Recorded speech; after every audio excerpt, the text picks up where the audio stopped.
আমার সাথে আপনার শেখ হাসিনার ছবি দেখছেন না? এটা ছবি তো সত্য।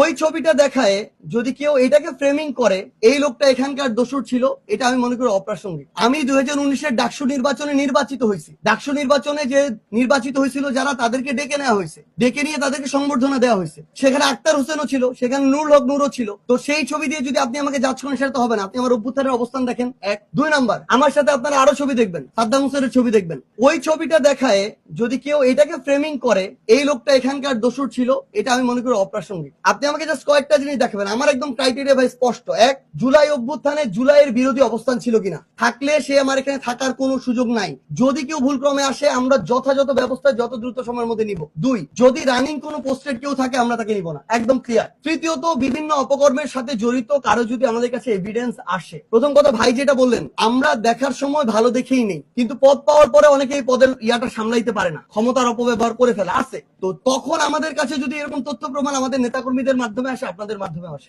যদি এরকম আসে, আমরা আমাদের জায়গা থেকে সর্বোচ্চ যেটা ব্যবস্থা নেই, ওই ব্যবস্থাটাই নিব।